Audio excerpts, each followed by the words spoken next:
नमस्कार. अन्नपूर्णा चव गृहिणीच्या हातची या आपल्या यूट्यूब चॅनलवर आपले सहर्ष स्वागत आहे. आषाढी एकादशी म्हटलं खिचडीबरोबर हमखास खाल्ला जाणारा दुसरा पदार्थ म्हणजे राजगिरा लाडू आहे.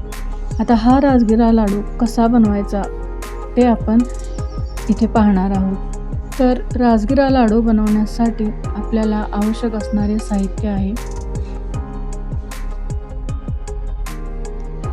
1 वाटी राजगिरा, पाऊण वाटी शेंगदाणे आणि 1 वाटी किसलेला गूळ. चला तर मग आपण बघूयात की राजगिरा लाडू बनवण्याची पद्धत काय आहे. आता इथे आपण गॅस पेटवून त्याच्यावरती कढई ठेवलेली आहे. कढई तापल्यानंतर आपल्याला पाऊण वाटी शेंगदाणे भाजून घ्यायचे आहेत.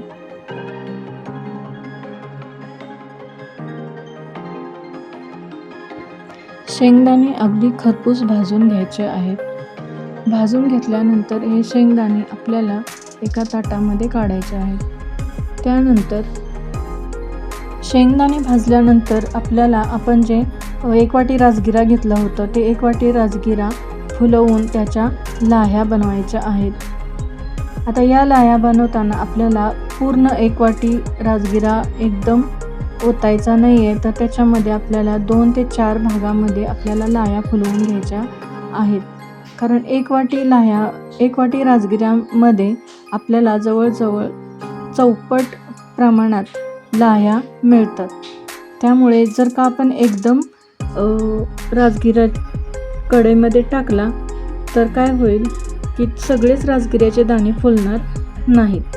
त्यामुळे आपल्याला थोडे थोडे करून राजगिरे फुलवायचे आहेत. इथं तुम्ही बघू शकताय की कशा प्रकारे आपण राजगिरे फुलवलेले आहेत. राजगिरा फुलवण्यासाठी आपल्याला कॉटनचाच कपडा यूज करायचा आहे आणि लाह्या फुलवताना आपल्याला कोणतीही इजा होणार नाही याची दक्षता घ्यायची आहे. इथे तुम्ही पाहू शकताय की कशा पद्धतीने आपले राजगिऱ्याचे दाणे फुलत आहेत. अशाच पद्धतीने आपल्याला पूर्ण 1 वाटी राजगिऱ्या फुलवून घ्यायच्या आहेत. यानंतर सर्व राजगिऱ्या एका ताटामध्ये घेतल्यानंतर ते आपल्याला स्वच्छ करून घ्यायचे आहेत. अशा पद्धतीने तुम्ही ते पाखडून घेऊ शकता.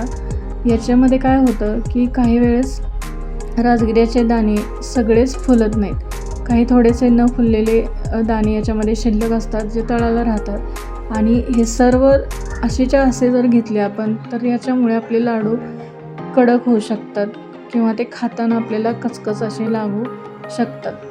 त्यामुळे आपल्याला व्यवस्थित स्वच्छ फुललेलेच राजगिऱ्याच्या लाह्या वापरायच्या आहेत. त्यामुळे अशा पद्धतीने ते स्वच्छ करून घेणे खूप गरजेचं आहे. तुम्ही पाहू शकताय की अशा पद्धतीनं मी फुललेले आणि न फुललेले राजगिऱ्याच्या लाह्या या वेगवेगळ्या केलेल्या आहेत.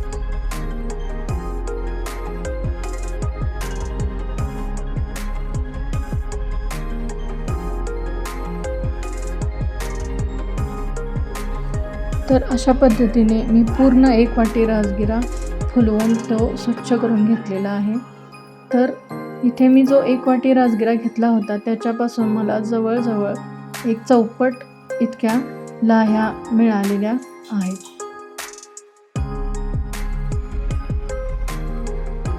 इथे आपण जे 1 वाटी शेंगदाणे घेतले होते भाजून, ते भाजलेले शेंगदाणे अशा पद्धतीने आपल्याला त्याचे सालपटं काढून स्वच्छ करून घ्यायचे आहेत.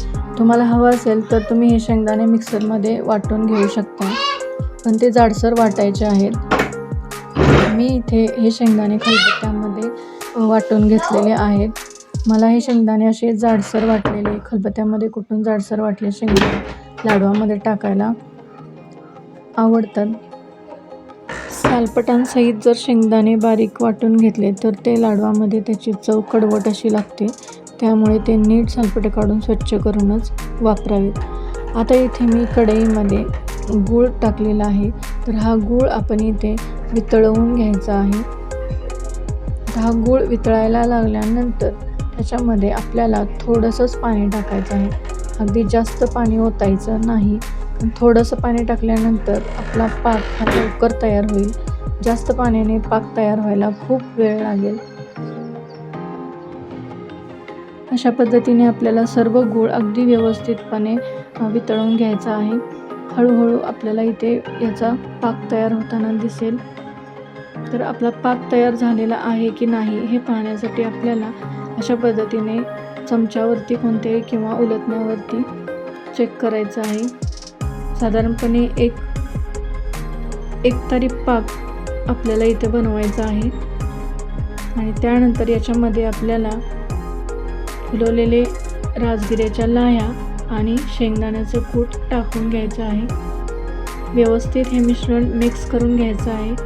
आता हे टाकल्यानंतर आपल्याला गॅस बंद करायचा आहे आणि हे मिश्रण आपल्याला एका ताटात काढून लाडू वळायला घ्यायचं आहे. हे मिश्रण ताटात काढल्यानंतर गरम आहे तोवरच आपल्याला याचे लाडू वळायचे आहेत, कारण थंड झाल्यानंतर हे पूर्णपणे मोकळं होईल, त्यामुळे पटकन आपल्याला याचे लाडू वळायचे आहेत. आता लाडू वळताना इथे आपल्या हाताला हा पाक गुळाचा असल्यामुळे हाताला खूप भाजतं, त्यामुळे सुरुवातीला तुम्ही इथे तुपाचा हातही लावू शकता. लहानपणी आमची आजी हे लाडू करताना आम्ही पाहिलेलं आहे. अगदी कृष्ण जन्माष्टमी आणि आषाढी एकादशीला तर हमखास हे लाडू आमच्या घरी बनायचे. त्यामुळे बाहेरचे लाडू कितीही खाल्ले तरी आजीच्या हातच्या लाडवांची सर काही त्या लाडवांना येत नाही, कारण बाहेरचे लाडू हे खूप कडक असतात आणि अशा पद्धतीने गूळ वापरून केलेले लाडू हे खूप मऊसूत लागतात. तुम्हीसुद्धा या पद्धतीने हे लाडू नक्की करून पहा आणि कसे झाले ते कमेंटमध्ये नक्की सांगा. तर अशा पद्धतीने आपले हे लाडू तयार झालेले आहेत. तुम्ही बघू शकताय की हे लाडू मी अगदी सहजपणे वळलेले आहेत. अगदी साध्या सोप्या पद्धतीने मी इथे राजगिरा लाडू करण्याची पद्धत सांगितलेली आहे. तर तुम्हीसुद्धा हे लाडू नक्की करून पहा. तुम्हाला हे लाडू खरंच खूप आवडतील.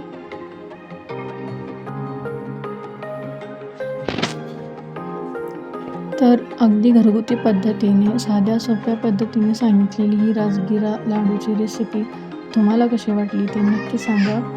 लाईक, शेअर आणि सबस्क्राईब करायला विसरू नका. स्वतःची काळजी घ्या. धन्यवाद.